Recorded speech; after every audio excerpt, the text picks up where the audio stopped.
Philadelphia 76ers hindi makakapasok sa playoffs ng Eastern Conference at Los Angeles Lakers. Kailangan na nga daw pabalikin si Dennis Schroeder sa kanilang lineup as soon as possible.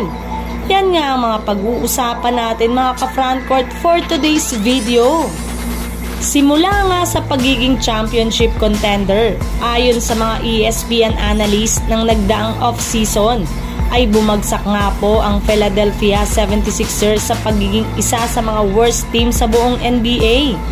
Dahil nga sa pagkatalo nga ulit ng Sixers sa kanilang last game kahapon kontra sa Los Angeles Clippers, ay bumagsak na nga ang kanilang record kung saan kahilera na nga nila dito ang mga may tuturing na lottery teams, kagaya na lamang ng Washington Wizards at Toronto Raptors sa Eastern Conference,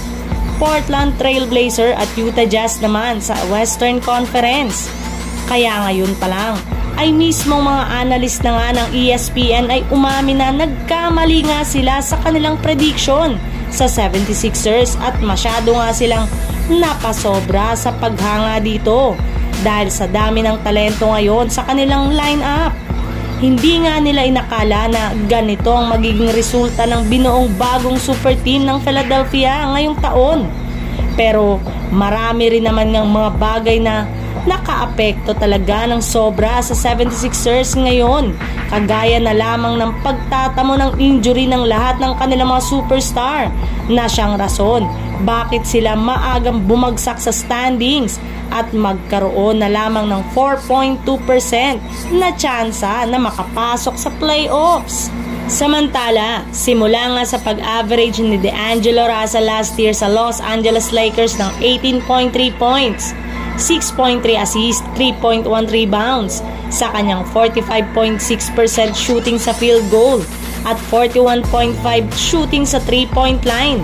ay bumagsak na nga ito ngayong taon sa 11.2 points,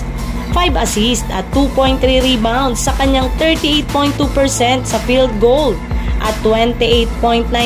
shooting naman sa 3-point line. Ganyan nga po kalaki ang ibinagsak ng performance ni D'Angelo Russell, kaya hindi na nga nakapagtataka bakit inilagay siya ni Coach JJ Redick sa kanilang bench. At kasabay nga ng paglamya ng laro ni D'Angelo ay may ilang mga fans na nga ang nagsabi na maaari na lamang daw nga nila itong gamitin para makuhang muli ang kanilang dating player na si Dennis Schroeder mula sa Brooklyn Nets, na inaasahang magiging seller sa trade market sa dami ng kanilang mga players na ipinamimigay. Bukod rin nga kay Schroeder ay balak rin naman nga ng Lakers na kunin dito si Dorian Finney-Smith since magagamit at mapapakinabangan nga po nila ang kanilang laki at ang depensa upang makakuha silang muli ng panalo ngayong taon.